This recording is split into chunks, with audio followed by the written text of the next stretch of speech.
میں سنی کتاب سے ایک حوالہ پڑھنے لگا، اہل سنت بھائیوں کی کتاب لکھا، رسالت مآب کی ظاہری عمر ابھی 5 سال تھی، ظاہری عمر۔ مکے میں بابا جی قحط پڑ گیا، لوگ بھوک سے مرنے لگے۔ مکہ برادریوں کا شہر نہیں تھا، قبیلوں کا شہر تھا۔ فیصلہ سردار کرتے تھے، مکے کے قبیلوں کے سرداروں نے بیٹھ کے فیصلہ کیا مکے کو بچانے کے لیے ایسے کریں، ہر قبیلہ اپنا اپنا بت لے کے آئے اور مکے کے باہر صحرا میں اپنے اپنے بتوں کو رکھتے، ہر قبیلہ اپنے بت کے آگے بیٹھ کے اس کی پوجا کرے گا، کسی نہ کسی بت کی وجہ سے بارش نازل ہو جائے گی۔ جب یہ فیصلہ مکہ میں ہو گیا تو ایک سردار نے اٹھ کے کہا ہم تو سارے آ جائیں گے، ہاشمی کسے لائیں گے؟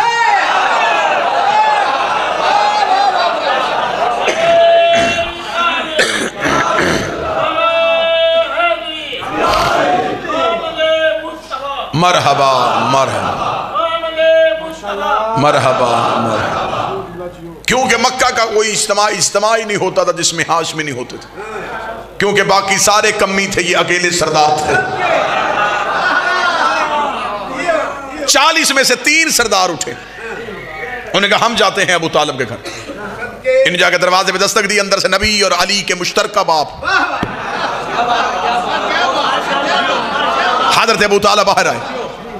انہوں نے آ کے کہا اے ابو طالب، مکہ میں قحط ہے، کل ہم نے اجتماعی پوجا کا بندوبست کیا ہے، اگر تمہارا بھی کوئی خدا ہے تو تو بھی لے کے آ، کیونکہ آج تک ہاشم نے نہیں بتایا کس کی پوجا کرتے ہیں، عبد المطلب نے نہیں بتایا یہ کس کی پوجا کرتے ہیں۔ حضرت ابو طالب نے مسکرا کے کہا کل انتظار کرنا، ہم بھی آئیں گے۔ بابا جی مکے میں یہ بات آگ کی طرح پھیل گئی کہ اب دیکھیں ابو طالب کسے لے کے آئے گا۔ ابو طالب کا تو کوئی خدا نہیں تھا، اس کا بت کون سا ہوگا؟ یہ حضرت ابو طالب کے گھر کی طرف دیکھ رہے تھے، مکہ میں بت گھروں سے باہر آ چکے تھے، ذہن میں نقشہ رکھنا، بت گھروں سے آ گئے، ایک ایک قبیلہ اپنے اپنے خدا کے سامنے بیٹھا ہے، پنجوں کے بل کھڑے ہو کے رسول کے گھر کی طرف دیکھ رہے۔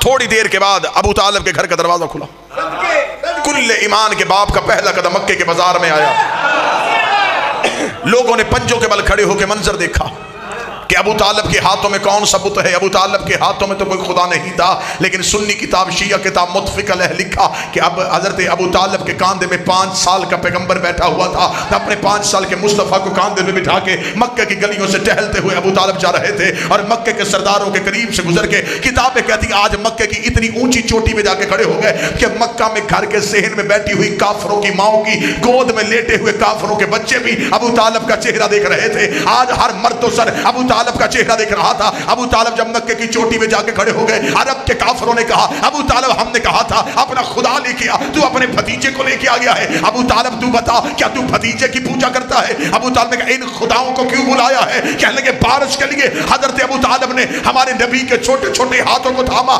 آسمان کی جانب کر کے کہا میرے اللہ تجھے ان ہاتھوں کا واسطہ، آسمان سے بارش نازل کر۔ ادھر مکے میں بدلی آئی، آسمان سے بارش ہونی شروع ہوئی، نبی کے چہرے میں مسکراہٹ آئی، آواز پروردگار محمد یہ قصہ یاد رکھنا، آج ابو طالب نے اونچائی پہ کھڑے ہو کے تیری نبوت کا اعلان کیا ہے، کل پلانوں کا منبر بنا کے علی کی ولایت کا اعلان